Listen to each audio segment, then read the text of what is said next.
Good afternoon, folks. It is currently 11:56 a.m. Central Standard Time, Tulsa, Oklahoma area, on August 6th. Well, I've been paying attention to other people's channels and listening to what everybody's saying. But I'm really trying to pin why everybody keeps saying it. When I know that a lot of these people know, or are supposed to know, better. And let me explain. This right here is our sun. Okay, we're looking at it at 131 angstroms, high cadence, okay? This is a sunspot, sunspot, sunspot, sunspot. Big one coming. But I'm going to show you something. Something passes between the satellite and the sun. Okay? Now, the satellite, this is SDO, is 1,000,000 miles closer to the sun. Okay? So the Earth never gets on the other side of it. And neither does the moon.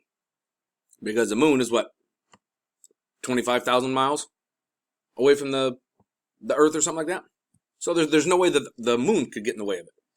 Because I'm going to hit play. And it'll pass really quick. I'll hit pause real quick and then go grab it. But we've actually been doing pretty good. There's not a lot of activity, honestly. It's been pretty quiet so far. I mean, we've got oh, there it is. We got teeny little pops. Now, back up. There we go. And just slowly roll it the other way. Oh, see it coming? Boop. I mean, that really just from one to the other. Boom. Yep, just from left, coming back to the right. It's literally like one frame and then boom. Yep, all right. Then we'll go. There we go. Oh, let's back up and see it. I think we can catch a tail of it leaving.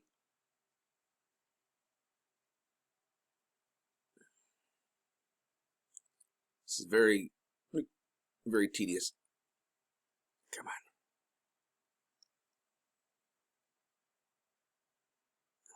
Come on, be nice to me. No, it ain't gonna do it. Oh well. I'll let it play. Either way, it went across this way. Okay? So, this is something we're going to want to keep an eye out for. Right here. This is, you can see these bands picking up. This is going to be a major area of watching out for. And believe it or not, so is this. So is this. I mean, we've had C-class flares this solar cycle so far, and some of them were going around the limb and popped off. And oh, look! Oh, did that just go again? Let's back that up and roll that beautiful beam footage, shall we? Can I ask everybody a question? How in the world would it pass in front of the satellite twice? Yes, I kind of set that up on purpose. I ain't gonna lie. But, what? It already passed earlier. How are we getting a second one? No. Back it up. Yep, there she is. I'm really trying to get like the partial of it. Come on, be nice to daddy. Nope, not gonna let me.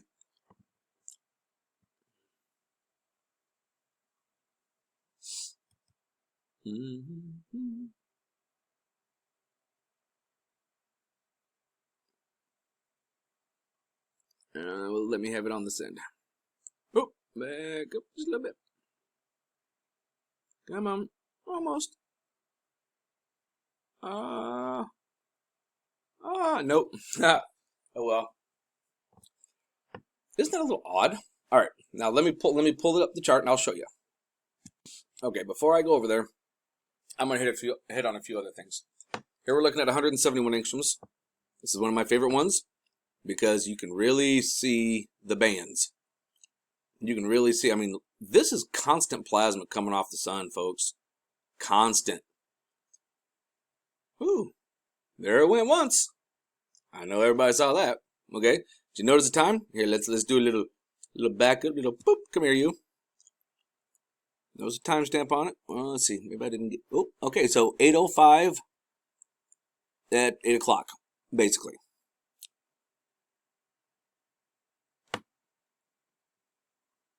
Oh yeah, that's about that one. Woof.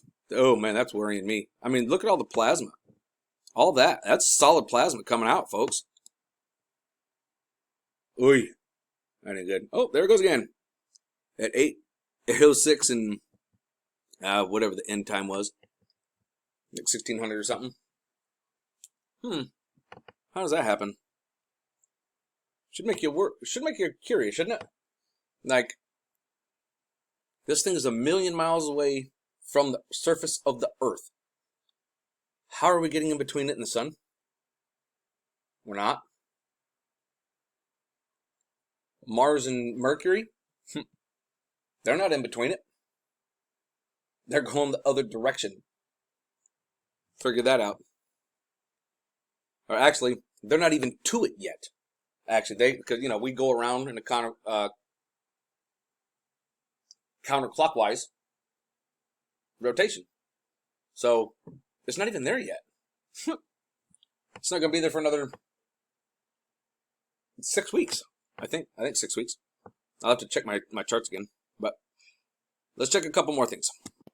Here's what I'm going to prove to you folks. That NASA is hiding stuff. They're always hiding stuff. They're always gonna. And why you have to go when you go onto these websites, like this one here. I'm at spaceweatherlive.com. You have to check every tool, or you could miss it. The other two angstroms that we looked at, we only saw 2 objects pass in front of the satellite. Watch this. Now, this is quick. Watch this. Here we go. Count them. 1, 2, 3. There's 3 of them. What the heck are they doing? They're hiding stuff, folks. There is no planets that's going to pass in front of that satellite 3 times in 24 hours. Well, actually, it'd be 48 to maybe 52 hours. No. Not like that. Oh, man. All right, folks. We're looking at LASCO C2. Watch here. 8.3. You see how it's like the flare is like getting bigger and bigger and bigger and bigger, and yet the day keeps going. Like, it's like consistent long-term eruption. That ain't good. Usually we see this and it goes whoosh and it lets it go. This just slowly builds and builds and builds and just keeps on pushing. Holy freaking fragnog. I mean, look at this. It just keeps getting bigger. That's crazy, folks. Real crazy. You know, the other thing I noticed, this little guy right here, he's not moving. How come he's not going with the stars? I don't know what that is. Then, like, there's another one right here. Right there. He ain't moving. Some of them are going this way. Some this way. I mean, I'd like to think it's the stars. Maybe. Who knows? But that's not good. Let's jump over to C3 and see if we can see anything over there real quick. Alright, folks. Here we are at LASCO C3. You can see Mercury. But you can also see the CME just gets bigger and bigger and bigger and bigger and bigger. So, but if you go back and kind of rewind this and you watch, you'll actually start noticing some time missing, some missing data. And if you're not watching this, one of the, you don't really want to watch, just watch this. You'll see it go from here and it'll go boop, or like the lines will be long and all of a sudden goes, and like they quickly move. It doesn't move that fast. It's a slow transition. So that's another little tattletale sign. But yeah, that was a large CME. It erupted for days. I ain't gonna lie, I'm dazed and confused. But let's go take a look at that chart that I was explaining to you real quick. So that way you guys will have a better understanding of what I'm talking about. Okay, here I am on a different page. Okay, I am on, oh crap, I can't remember the name of the doggone page. It's not Solar Dynamics, it's Space Weather Prediction Center. That's right, excuse me.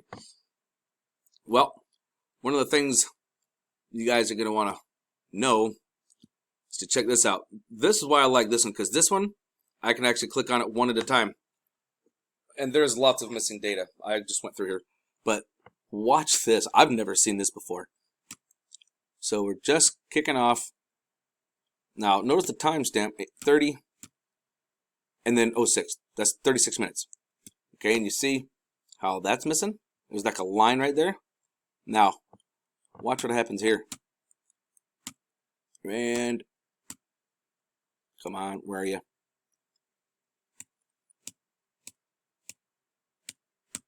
Whoosh. Look at that.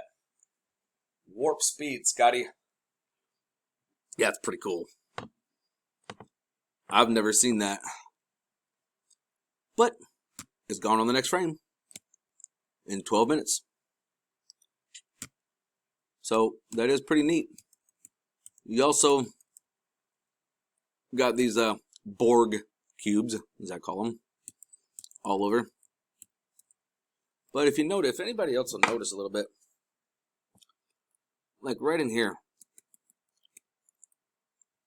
What?